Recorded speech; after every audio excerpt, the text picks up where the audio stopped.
என்ன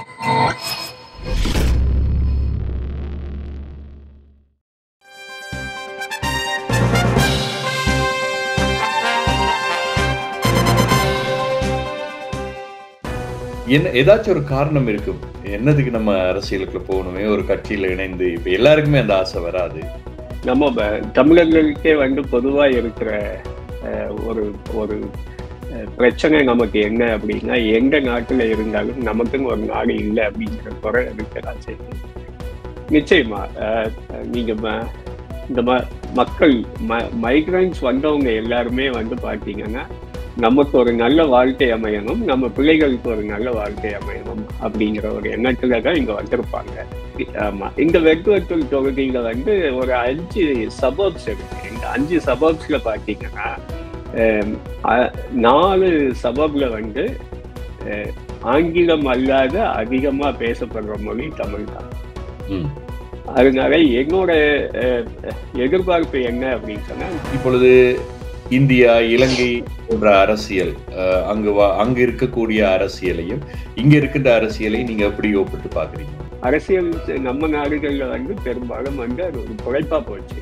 அதுல குறிப்பாக இந்த போரால் பாதிக்கப்பட்டு அல்லது போரின் மூலமாக இலங்கையில இருக்காமல் இங்கே வந்திருக்கக்கூடியவர்கள் பலர் நீண்ட காலமாகவே தங்களுடைய இந்த நாட்டிலே அதற்கு பிறகு வேறு நாட்டுக்காரர்கள் பலரும் தங்களுடைய குடியுரிமை, அதாவது சிட்டிசன்ஷிப்போ அல்லது ஒரு பிஆரை எடுத்து அவர்கள் பெற்றுக்கொண்டு அவர்கள் வாழ்ந்து கொண்டிருக்கிறார்கள். பலர் இன்னும் அதை பெற்றுக்கொள்ளாமல் இருக்கின்றார்கள். இதை பொறுத்தவரையிலே உங்களுடைய கட்சி இவ்வாறான செயற்பாடுகளை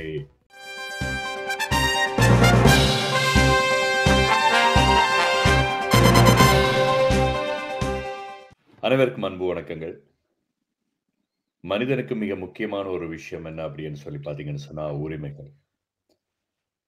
எப்படி நமக்கு உணவு, உடை, உறையுள் அப்படின்ற மாதிரி உரிமை மிக முக்கியமான ஒரு விஷயம்.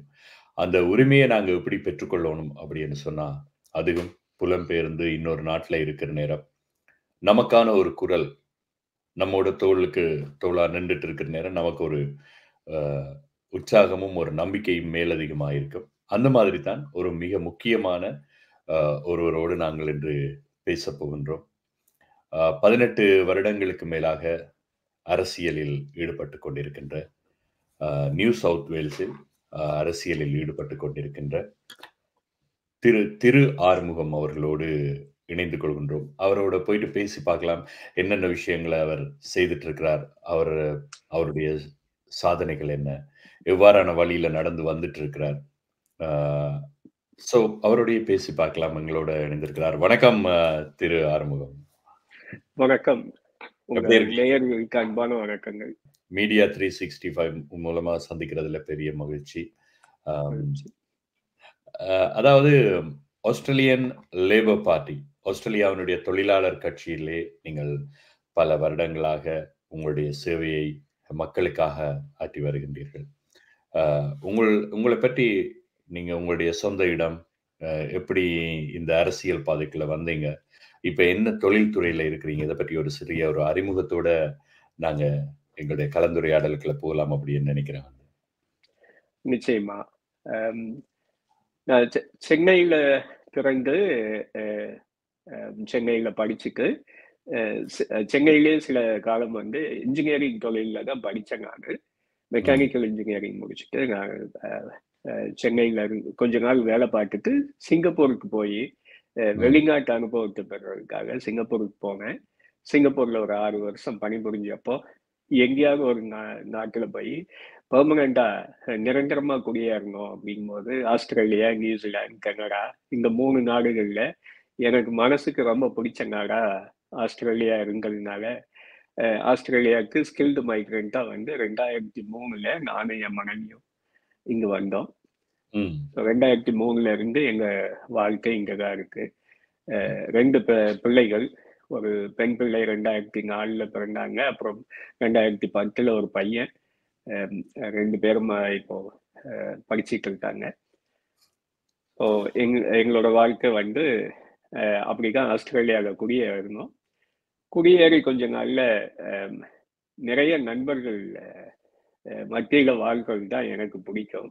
அப்படி வாழ்க்கையை ஆரம்பிச்ச எனக்கு 2006வது வருடம் 2007 கெவினோ 7 அப்படின்னு ஒரு எலெக்ஷன் கேம்பெயின் எல்லாரும் கேள்விப்பட்டிருப்பீங்க.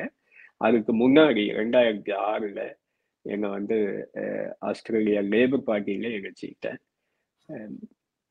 இதுதான் சுருக்கமா சொல்லப்போனா பிறந்து வளர்ந்தது சென்னையில, வந்தது ஆஸ்திரேலியாவில் படிச்சு முடிச்சுட்டு வேலைக்காக வந்து. தொழில்துறை வந்து எந்த துறையோடு சம்பந்தப்பட்டது? நான் படிச்சது மெக்கானிக்கல் இன்ஜினியரிங்.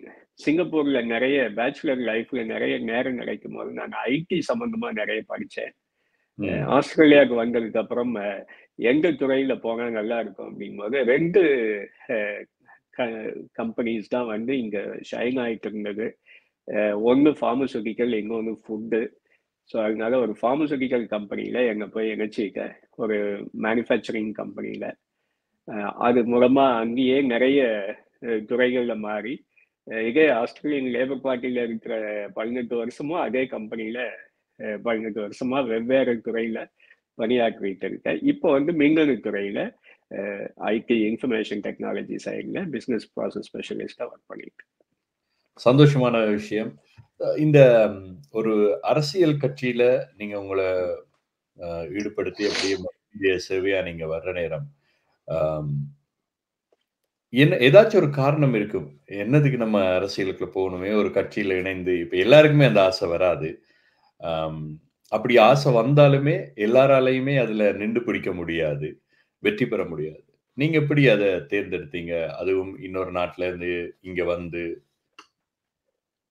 நம்ம தமிழர்களுக்கே வந்து பொதுவா இருக்கிற ஒரு ஒரு பிரச்சனை நமக்கு என்ன அப்படின்னா, எந்த நாட்டுல இருந்தாலும் நமக்குன்னு ஒரு நாடு இல்லை அப்படிங்கிற குறை இருக்கதான் செய்யுது.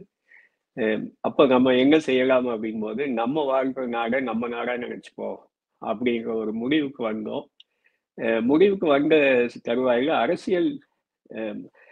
அரசியல் எந்த அளவுக்கு மக்கள் வாழ்வில் ஆதிக்கம் செலுத்துது அப்படிங்கிறத பார்க்கும்போது, அரசியல் பாரதி சொன்ன மாதிரி கணக்கு எனக்கு ஆமணக்கு அப்படின்னு சொன்ன மாதிரி அரசியல்னா ஆகாது அப்படிங்கிற ஒரு கோட்பாட்டிலேயே பெற்றோர்களால் வளர்க்கப்பட்ட பிள்ளைகள் நாம.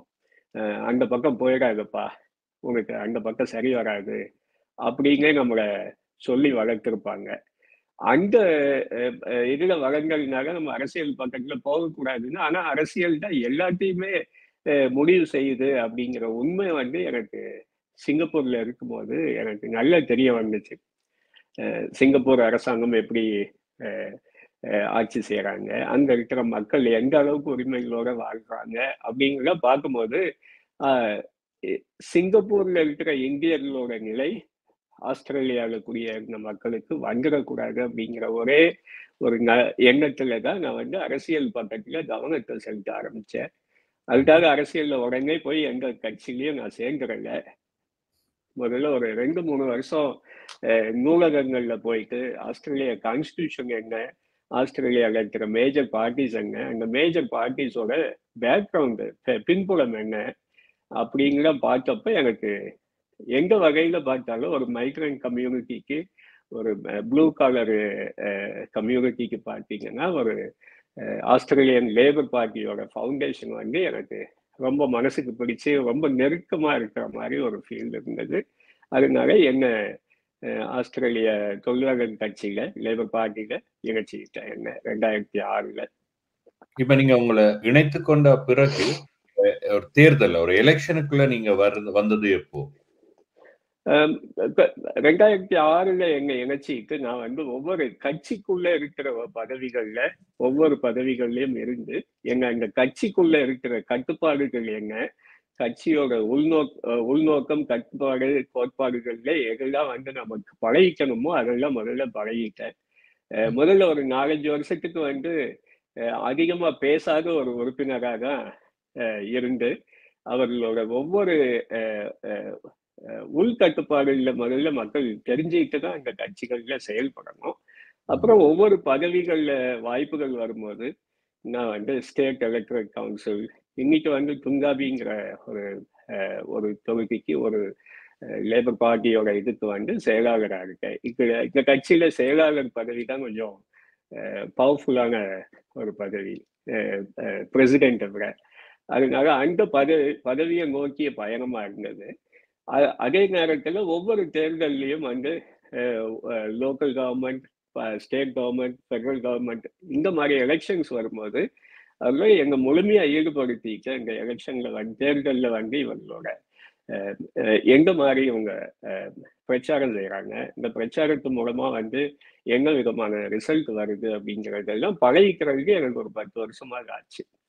இந்த 10 வருஷத்துக்கு அப்புறம் வந்து என்னோட கையை வந்து உயர்த்த ஆரம்பித்தேன்.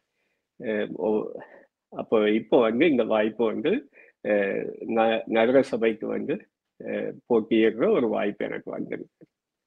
ஸோ உங்களுக்கு நிறைய நண்பர்கள் எல்லாரையுமே உங்களுக்கு நிறைய பேர் இருப்பாங்க வந்து. எப்படி நீங்க உங்களுடைய இந்த எலெக்ஷன் துங்காவி பகுதியில வந்து எப்படியான ஒரு நம்பிக்கையை நீங்க வச்சிருக்கிறீங்க வந்து? இந்த நகர சபைக்கு வாய்ப்பு கிடைச்சது பார்த்தீங்கன்னா, இப்ப லேபர் பார்ட்டி, லிபரல் பார்ட்டி எல்லாம் ஒரு பெரிய கட்சி, தேசிய அளவுல இருக்கிற ஒரு பெரிய கட்சி. அந்த கட்சியில வந்து நம்ம ஒரு இடத்தை பிடிக்கணும், ஒரு வேட்பாளரா வெளியே தெரியணும் அப்படிங்கிற ஒரு எண்ணத்துல தான் நான் இந்த முயற்சியில எடுத்தேன். இதுக்கு வந்து நீங்க நான் போட்டியிடுற இந்த வார்டு, இந்த தொகுதி, கம்பல்டான் நகர சபையில இருக்கிற தொகுதியோட பேரு வந்து வெண்குவத்தூர் தொகுதி. இது இந்த தொகுதி, ஆமா, இந்த வெண்குவத்தூர் தொகுதியில வந்து ஒரு 5 சபர்ப்ஸ் இருக்கு. இந்த 5 சபர்ப்ஸ்ல பாத்தீங்கன்னா 4 சபர்ப்ல வந்து ஆங்கிலம் அல்லாத அதிகமா பேசப்படுற மொழி தமிழ் தான். அதனால என்னோட எதிர்பார்ப்பு என்ன அப்படின்னு சொன்னா, நகர சபையில வந்து நம்ம சமூகத்தை பிரதிநிதித்துவம் பண்ற, லோக்கல் கம்யூனிட்டியை ரெப்ரசன்ட் பண்ற ஒரு ஆள் தேவை. அந்த இடத்த நம்ம பிடிக்கணும் அப்படிங்கிறது தான் என்னோட எதிர்பார்ப்பு. நீங்க போட்டியிடுற இந்த பகுதியை பொறுத்தவரையில நீங்க பாத்தீங்கன்னு சொன்னா அதிக அளவிலான ஒரு நெரிசலான பகுதியா இருக்கும், மக்கள் வாழ்கின்ற ஒரு பகுதியா இருக்கும். அதுல எனக்கு ஒரு முக்கியமான விஷயத்தை தெரிஞ்சுக்கொள்ளணும். நீங்க இப்ப ஆஸ்திரேலியா என்கின்ற பொழுது எல்லாருக்கும் ஒரே மாதிரியான நீதி, ஒரே மாதிரியான விடயங்கள் தான் அங்க இருக்குது வந்து. சோ ஒரு புலம்பெயர்ந்த இடத்துல இருந்து வந்து வேற எங்கேயோ ஒரு தேசத்துல இருந்து இங்க மைக்ரண்டா வந்து வாழ்ந்து கொண்டிருக்கின்ற மக்கள் எதிர்நோக்கிற முக்கியமான பிரச்சனை என்னவா இருக்கும்னு சொல்லி நீங்க நினைக்கிறீங்க? நிச்சயமா நீங்க இந்த மக்கள் மைக்ரன்ஸ் வந்தவங்க எல்லாருமே வந்து பாத்தீங்கன்னா, நமக்கு ஒரு நல்ல வாழ்க்கை அமையணும், நம்ம பிள்ளைகளுக்கு ஒரு நல்ல வாழ்க்கை அமையணும் அப்படிங்கிற ஒரு எண்ணத்துல தான் இங்க வந்திருப்பாங்க.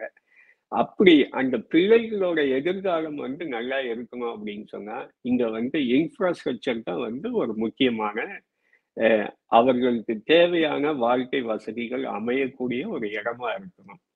அப்படி இருக்கும்போது பார்த்தீங்கன்னா, வயதானவர்களுக்கு வந்து தேவையான வசதி வாய்ப்புகள் மருத்துவமனையில இருக்கணும்.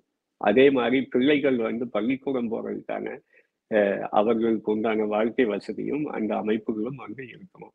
இதுல வந்து நிறைய இடங்கள்ல வந்து கவுன்சில் வந்து கண்டிப்பா செயலாற்ற முடியும். அதுவும் இப்போ பார்த்தீங்கன்னா, நியூ சவுத் வேல்ஸ் கவர்மெண்ட் வந்து லேபர் கவர்மெண்ட் தான் இருக்காங்க. இந்த கவுன்சிலும் வந்து லேபர் கவுன்சிலா தான் இருக்காங்க. அதனால வந்து 2 வகையான 2 லேயர்ஸ் ஆஃப் கவர்மெண்ட் வந்து அதிகமா வந்து இணைஞ்சு செயல்பட்டா நம்ம மக்களுக்கு தேவையான வசதி வாய்ப்புகள் கொடுக்க முடியும். வசதிகள் அப்படிங்கும்போது நம்மளோட ஃபியூச்சர் எல்லாமே நம்மளோட யங்கர் ஜென்ரேஷன் தான். இந்த யங்கர் ஜென்ரேஷனுக்கு தேவையான விஷயங்களை என்னன்னு பார்க்கும்போது முதல்ல நிற்கிறது சைல்ட் கேரும் பள்ளிக்கூடம் தான். இந்த ரெண்டையும் வந்து ப்ரொபோர்ஷனேட்டா ஒரு விகிதாச்சார அடிப்படையில மக்கள் தொகை வந்து ஏற ஏற அதுக்கேற்ற வசதி வாய்ப்புகள் வந்து இருக்கிற மாதிரி செய்யணும். அதுக்கு வந்து கவுன்சில் வந்து நிறைய பணியாற்ற முடியும். அதுல இருக்கிற கவுன்சிலர்ஸ் வந்து அவர்களோட தினசரி வாழ்க்கையில அவர்கள் என்ன அனுபவிக்கிறாங்களோ அதை வச்சு முடிவு செஞ்சாலே நிறைய விஷயங்கள் செய்ய முடியும் அப்படிங்கிறது என்னோட நம்பிக்கை. அரசியல் உங்களுக்கு கற்றுத்தந்தது நீங்கள் அரசியல் மூலமாக மக்களுக்கு சொல்ல இருப்பது, கற்றுக் கொடுக்க இருப்பது எதுவா இருக்கும்? அரசியல் எனக்கு சொல்லிக் கொடுத்துட்டு தான் இருக்கு தினமும். அரசியல்ல கற்றுக்க வேண்டிய விஷயங்கள் நிறைய இருக்கு. ஆனா இப்போ நம்ம எல்லாத்தையும் கத்துக்கிறோமா அப்படிங்கிறது தெரியல. ஆனா நம்மளை அதுல ஈடுபடுத்திட்டாதான் நம்மளால அதை கத்துக்க முடியும்.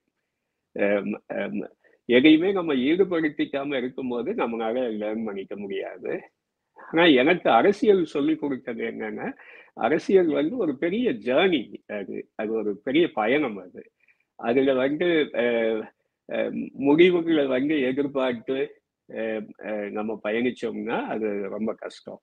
அதனால அரசியல் சொல்லித்தரது என்னன்னா, இது ஒரு பயணம். இந்த பயணத்துல நீங்க எதையெல்லாம் பார்க்க வேணுமோ அதெல்லாம் பார்க்கணும். தோல்வி, வெற்றி, துரோகம் எல்லாத்தையுமே கடந்து போக வேண்டியதுதான் அரசியல் அப்படிங்கிறது என்னோட இது.